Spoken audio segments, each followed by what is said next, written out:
termasuk orang menghafal terlama di Indonesia atau di dunia mungkin. Oh. Karena sampai saya menikah, alhamdulillah waktu itu belum khatam.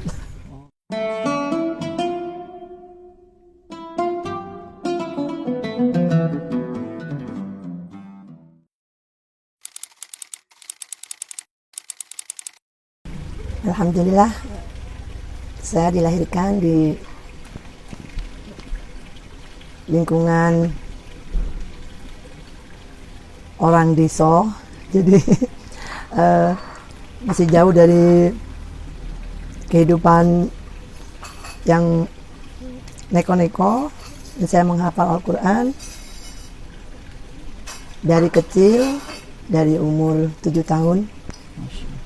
Dibimbing ibu saya sendiri, yang kebetulan memang keluarga besar saya dari keluarga ibu.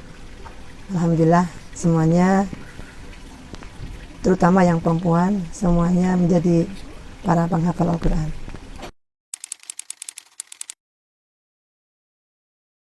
Tidak, 7 tahun itu memulainya. Memulainya, dan pada waktu mulai, waktu itu saya masih ingat, saya belum bisa baca binazarnya, belum bisa. Jadi saya baca sendiri belum bisa. Jadi ibu masih menuntun, ibu membacakan, kemudian saya menirukan, seperti itu. Dan sistemnya masih, karena masih suka bermain ya waktu itu, masih kecil, jadi sambil bermain, ibu melafalkan Al-Quran, 1 ayat atau setengah ayat, kemudian beliau menyuruh, ayo diulang peng 20, diulang peng selawe, seperti itu. Jadi disuruh membaca berulang-ulang walaupun kalimat demi kalimat, seperti itu. Sehari paling banyak menambah hanya 1 ayat. Sehingga waktu selesai SD waktu itu, saya sudah mempunyai tabungan hafalan 9 juz. Jadi saya masuk pesantren di usia 11 tahun. 11 tahun sudah punya tabungan hafalan 9 juz. Dan waktu itu belum bisa baca binazarnya, belum lancar.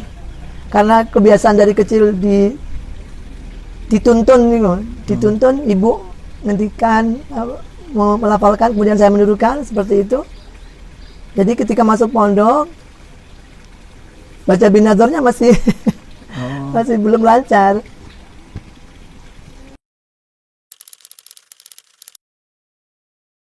Di pesantren Jepara, tepatnya di pondok pesantren Al-Islah Al-Isom yang diasuh oleh Kiai Ahsan dan Ibu Nyai Hajar Maftuhin, Geleget Mayong Jepara. Kebetulan Ibu Nyai Hajar Maftuhin itu adalah bude saya sendiri. Jadi kakaknya ibu saya yang paling sepuh.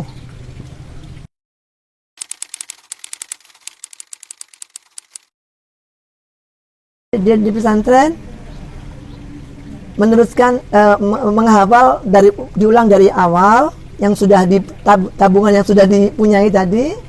Kemudian setelah tabungannya habis, kita merangkak bacanya sambil binazarnya sambil menghafal sambil binazar. Jadi saya menghafal, kalau bisa dihitung jumlah tahunnya, mungkin termasuk orang menghafal terlama di Indonesia atau di dunia mungkin. Oh. Karena sampai saya menikah, alhamdulillah waktu itu belum khatam. Oh. Jadi saya menghatamkan sesudah menikah dengan Gus Zamzam.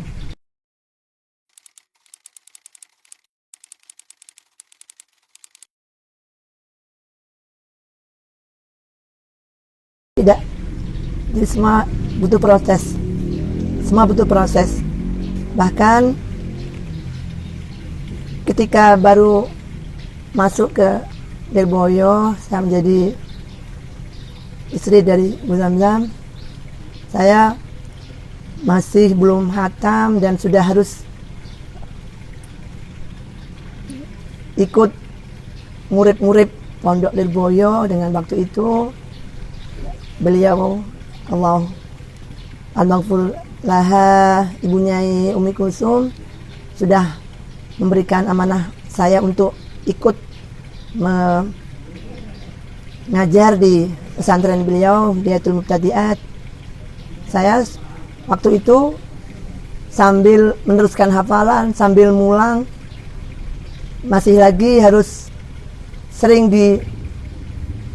menderekkan Bunyai Kafah, Bunyai Idris untuk simaan ke sana-sana, walaupun belum lancar. Akhirnya termotivasi untuk bisa seperti beliau-beliau yang sudah lancar waktu itu. Terus setelah khatam, saya mendapatkan ijazah dari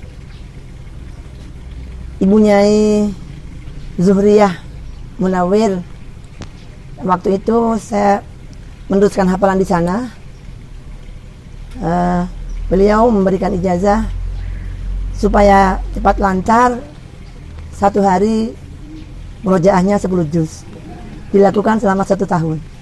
Saya kan setelah menikah kan belum hatam, masih 20 juz waktu itu. Meneruskan hafalan pada beliau sampai hatam.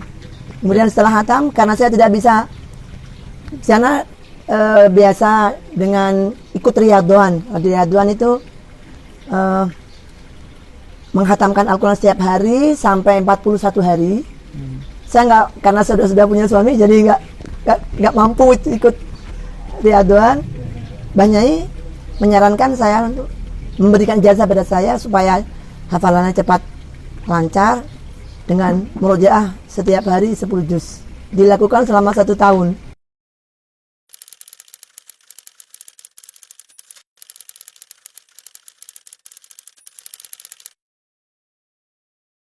Nun sewu, saya sudah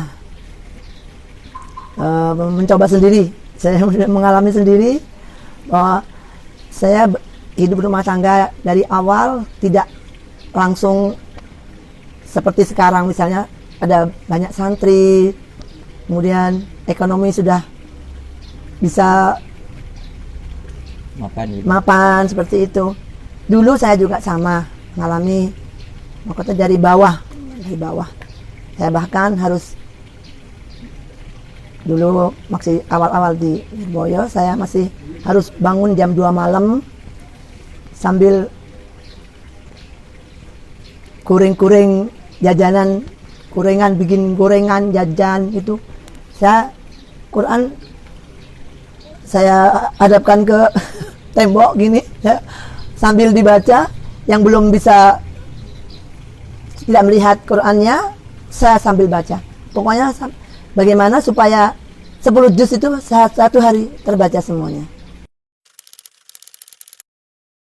Ya, saya bawa ke dapur, saya hadapkan ke saya, kemudian saya sambil bikin gorengan, sambil baca Quran. Karena kalau siang hari saya sibuk ngomong anak-anak. Waktu itu saya juga langsung punya anak kecil-kecil. Jadi kalau ada yang mengeluh ke saya nggak bisa jaga hafalan karena sibuk dengan pekerjaan rumah tangga, sibuk ngurus anak, saya sudah mengalami semuanya itu. Jadi saya sudah mengalami seperti itu. Saya setiap anak saya usia 1 tahun, saya hamil lagi. Jadi anak saya kecil-kecil banyak sekali. Jadi kalau anak-anak zaman sekarang bilang pekerjaan rumah tangga dan mengurus anak itu menyita waktu untuk murojaah, tidak betul. Tidak betul. Jadi jangan kami hitamkan pekerjaan rumah tangga sebagai alasan untuk tidak punya kesempatan murojaah. Jadi kalau kita bisa mensiasati, semuanya bisa. Kalau sekarang saya cuma punya amalan yang rutin saya lakukan lebih ringan dari dulu, dari ijazah yang diberikan oleh Ibu Nyai Zuhriyah Munawir, yaitu 10 juz. Kalau sekarang saya hanya pakai Fahmi Bisyauqin, itu lebih ringan karena satu hari ada yang 5 juz, ada yang 4 juz. Jadi dalam 7 hari hatam. Kalau dulu kan dalam 3 hari harus hatam. Sekarang lebih ringan. Saya mendapatkan jazah Fahmi bin Syauqin sekitar 13 atau 14 tahun yang lalu dari beliau Kiai Haji Ulin Nuha Arwani.